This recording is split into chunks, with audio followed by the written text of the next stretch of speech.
Seorang pemuda dari Inggris bernama Thomas bekerja sebagai mekanik mesin dan kehidupannya sangat sulit. Dia dikaruniai seorang anak putri dan ketika berusia 5 tahun, dia terkena kerusakan pada syaraf otot-ototnya. Sehingga hal itu menyebabkan tidak kunjung tumbuh tubuhnya. Dan ketika sang ayah masuk kamarnya, ia pasti mendapati putrinya sedang menangis. Lalu sang ayah pun menutup pintu dan berlari ke kamarnya serta menendang kasurnya dengan kakinya sambil merasa marah. Seraya berkata, "Kenapa ya Rob? Semua orang memiliki anak putri, sedangkan aku mendapat cobaan dengan kemiskinan dan sakitnya anakku." Suatu hari dia pergi kerja, lalu dia mengeluh dan bercerita kepada temannya. Lalu temannya berkata, "Aku merasa kagum dengan salah satu temanku yang muslim. Setiap harinya dia memeluk dan mencium anaknya.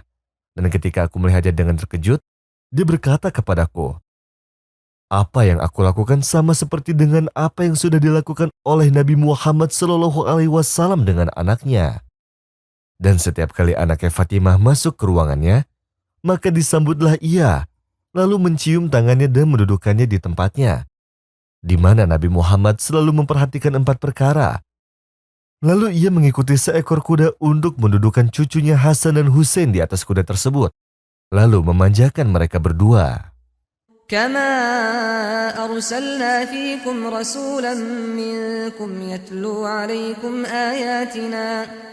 يتلو عليكم آياتنا ويزكيكم ويعلمكم الكتاب والحكمة ويعلمكم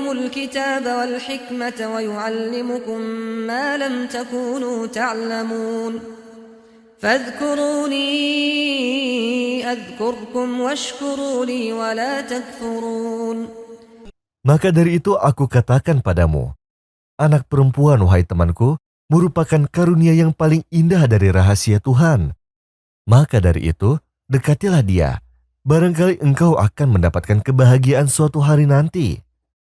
Lalu Thomas pun pulang ke rumahnya, lalu dia masuk kamar anaknya. Lalu sang anak menangis seperti biasanya. Lalu pada waktu itu sang ayah membawanya di atas pundaknya, lalu sang anak pun terdiam.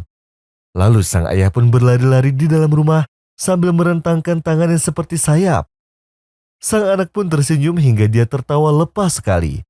Dan pada hari itu pula, Thomas merasa sangat senang untuk pertama kalinya.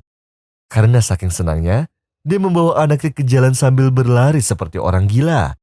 Dan sang anak terus tertawa, hingga tawanya sangat lepas dan juga sangat lama. Ketika sang ayah berlari kencang sambil membawa anaknya, lalu ada seseorang yang melihatnya sambil berkata, "Aku melihatmu berlari sangat kencang sekali. Kenapa kamu tidak ikut lomba lari, yang mana setiap tahunnya dilombakan oleh negara Inggris?" Lalu hingga akhirnya Thomas pun mengikuti perlombaan tersebut. Dan untuk pertama kalinya, dia mengikuti lomba sambil membawa anak putrinya. Dan dia pun mendapatkan juara 3. Dan itu juga disebabkan karena ia membawa anaknya. Dan semua orang pun mulai membicarakan serta berita-berita bermunculan tentang Thomas dan anaknya. Dan di tahun berikutnya, Thomas mengikuti perlombaan yang sama serta membawa anaknya juga. Lalu dia berlari mengungguli yang lainnya. Hingga akhirnya dia mendapatkan juara 1 dan mendapatkan hadiah $9 juta. Serta mendapatkan sertifikat tentang ayah yang sempurna dan menjadi orang terkaya di Inggris. Lalu setelah itu, dia menjadi pemilik perusahaan. Kemudian dia meletakkan sebuah bingkai yang bertuliskan, "Anak perempuan wahai temanku, merupakan karunia yang paling indah dari rahasia Tuhan. Maka nikmatilah dengan mendekatinya. Dan semoga Allah memberikan keindahan dengan wujudnya." Suatu hari, Imam Ahmad Ibnu Hanbal memberikan pelajaran kepada murid-muridnya. Dan ternyata, ada muridnya yang bernama Ismail. Dia adalah murid yang paling rajin dan pandai.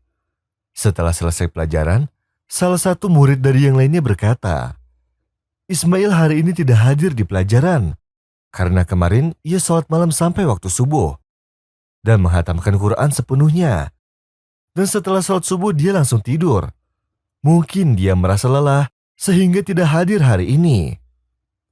Dan salah satu temannya juga mendengar bahwa Ismail itu menghatamkan Quran setiap harinya. dan dia tidak pernah tidak hadir di pelajaran. Lalu Imam Ahmad Ibnu Hambal tidak memperhatikan sebab Ismail tidak hadir. Hanya saja bertanya-tanya dalam hatinya, apakah Ismail mentadabbur ayat Quran dan makna-makna yang agungnya ketika dia menghatamkannya tiap hari. Dan di hari kemudian Ismail datang untuk belajar. Lalu Imam Ahmad Ibnu Hambal mendekatinya. Lalu beliau berkata dengan kecintaannya, "Aku dengar-dengar kamu setiap hari menghatamkan Al-Quran." Lalu Ismail menganggukkan kepalanya sambil berbangga dengan dirinya. Lalu Imam Ahmad berkata kepadanya, "Aku ingin hari ini kamu bangun malam seperti yang telah kamu lakukan sebelumnya. Tetapi bacalah Al-Quran dengan tadabbur, seakan engkau membacanya denganku." Dan Ismail menjawabnya, "Baiklah wahai Syekh." Suatu hari Ismail mendatangi Imam Ahmad sambil merasa takut. Lalu ia berkata, "Aku telah membaca Quran seperti apa yang engkau perintahkan. Akan tetapi aku tidak bisa membacanya kecuali hanya 10 juz saja." Lalu Imam Ahmad berkata sambil tersenyum, "Tidak apa wahai anakku, tetapi hari ini aku menginginkanmu agar bangun malam dan membaca Al-Quran dengan tadabbur. Tetapi engkau membacanya seakan bersama dengan Rasulullah Shallallahu Alaihi Wasallam." كتاب أنزلناه إليك مبارك ليدبروا آياته وليتذكر أولو الألباب.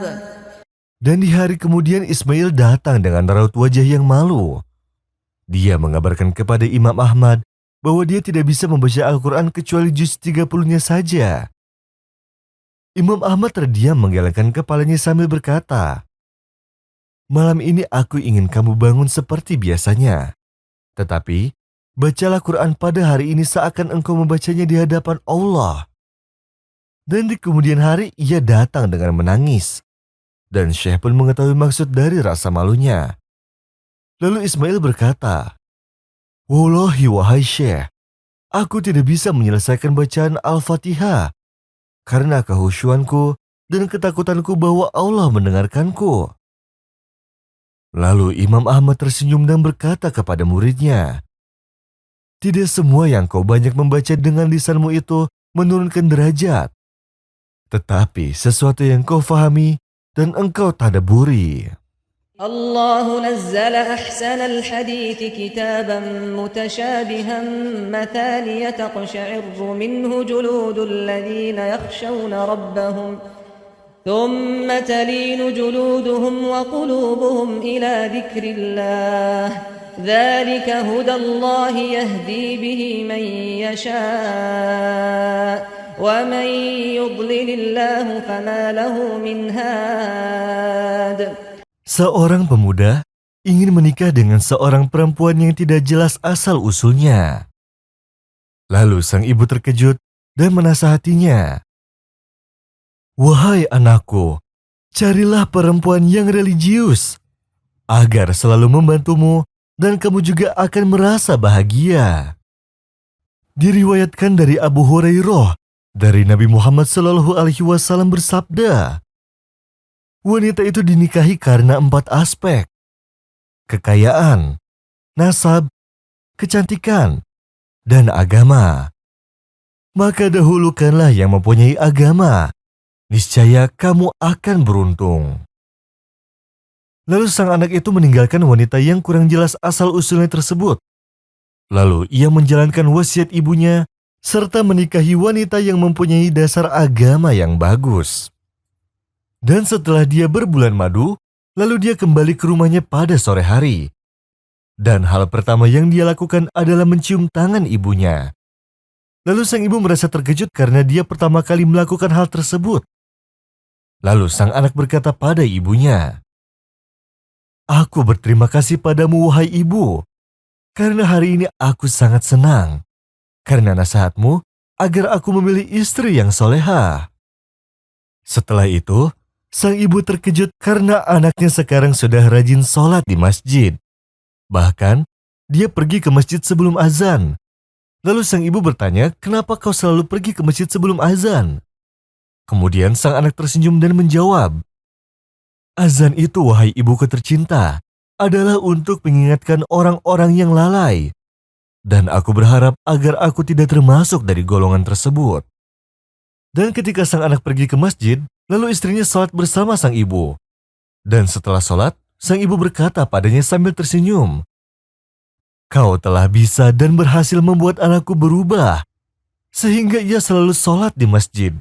Dan kau berhasil merubahnya dalam waktu sebulan, yang mana aku tidak berhasil merubahnya walaupun dalam kurun waktu 20 tahun. Kemudian istrinya menjawab, "Apakah engkau tahu, wahai ibu, tentang kisah sebuah batu dan harta karun? Ada sebuah batu besar yang menghalangi jalan orang-orang. Lalu kemudian ada seseorang yang berusaha memecahnya agar batu tersebut dapat dipindahkan. Kemudian laki-laki itu tetap berusaha dan memukul batu itu sebanyak 99 kali, sehingga dia merasa lelah. Kemudian muncullah seseorang yang lewat lalu dia meminta bantuan padanya. Kemudian dibantulah orang tersebut. Dan ketika sekali dipukul batunya, batunya pun terbelah. Lalu tiba-tiba ada sebuah harta karun, yaitu berupa emas yang ada di bawah batu tersebut. Lalu ia berkata, 'Ini adalah milikku, karena aku yang membelah batunya.' Lalu hal tersebut berlangsung hingga mereka membawa perkara tersebut ke sidang pengadilan.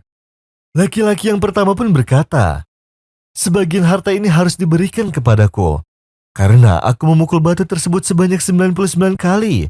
Lalu aku merasa lelah.' Dan kemudian laki-laki satunya berkata, 'Harta ini semuanya milikku, karena aku yang membelah batu tersebut.' Lalu sang hakim berkata, 'Bagian untuk laki-laki yang pertama adalah 99% dari harta tersebut. Dan bagian untukmu, wahai orang yang membelah batu, adalah 1%. Dan jikalau tidak ada orang yang memukul batu tersebut sebanyak 99 kali, maka batu tersebut tidak akan terbelah walau dengan sekali pukul.' Lalu sang istri melanjutkan bicaranya, 'Wahai ibu, perjuanganmu tidak sia-sia.